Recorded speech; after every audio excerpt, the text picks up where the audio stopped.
नमस्कार, बहुत बहुत स्वागत है आप दर्शकों का अपने ही चैनल लेट खबर पर। श्री राम आ रहे हैं। नववर्ष में नई अयोध्या 21वीं सदी के सबसे बड़े सामाजिक, सांस्कृतिक और धार्मिक उत्कर्ष का गवाह बनने जा रही है। लाखों राम भक्तों और श्रद्धालुओं के मन की मुराद भी पूरी होने जा रही है, जो सैकड़ों वर्षों से रामलला को दिव्य भव्य नए मंदिर में विराजने का इंतजार कर रहे थे।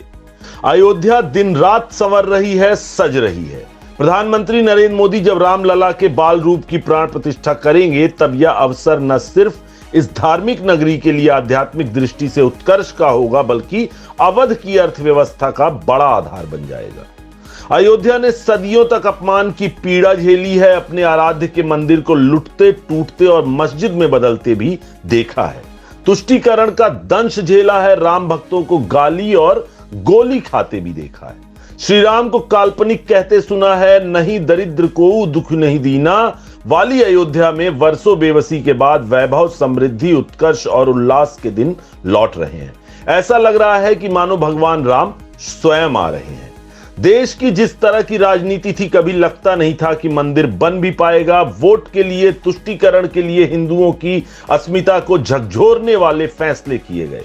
बहुसंख्यक वर्ग निराश हो गया था। राजनीति बदली, लेकिन तो राजकाज भी बदल गया।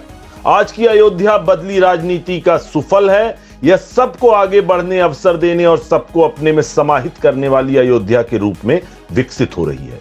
अयोध्या में राम मंदिर के गर्भगृह में स्थापित होने वाली रामलला की प्रतिमा का चयन रविवार को कर लिया गया।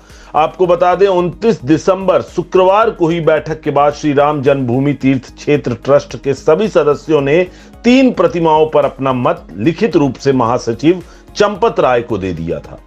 चंपत राय ने बताया कि गर्भगृह में रामलला की 51 इंच लंबी प्रतिमा स्थापित की जाएगी, जिसमें रामलला 5 साल के बाल स्वरूप में होंगे। प्रतिमा में रामलला को खड़े हुए दिखाया गया है।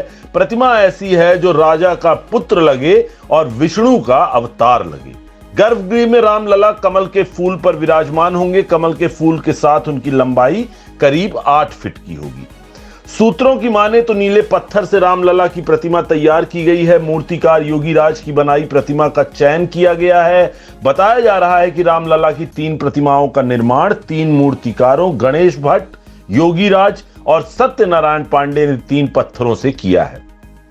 इसमें सत्यनारायण पांडे की प्रतिमा श्वेत संगमरमर की है, जबकि शेष दोनों प्रतिमाएं कर्नाटक के नीले पत्थर की है।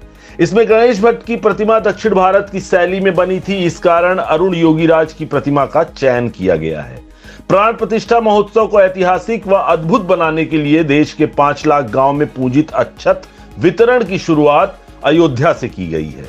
अयोध्या के मातगैड स्थित मलिन बस्ती में पूजित अक्षत वितरण के लिए नगर प्रमुखों को दी गई है। इसी के साथ गांव-गांव, घर-घर में अक्षत वितरण कर 22 जनवरी को उत्सव मनाने की अपील की जाएगी। वितरण के लिए अक्षत की एक थैली बनाई गई है। इस पर मुहर भी लगाई गई है। वितरण के दौरान इस थैली के साथ निवेदक पत्रक भी दिया जाएगा। पत्रक में 22 जनवरी को अपने आसपास के मठ मंदिरों में उत्सव, भजन, कीर्तन, हनुमान चालीसा, सुंदरकांड पाठ, आरती कर प्रसाद वितरण की अपील की जाएगी। शाम को घर पर कम से कम 5 द्वीप जलाकर द्वीपोत्सव मनाने का आह्वान भी किया जाएगा। अक्षत वितरण 1 जनवरी से शुरू होकर 15 जनवरी तक चलेगा।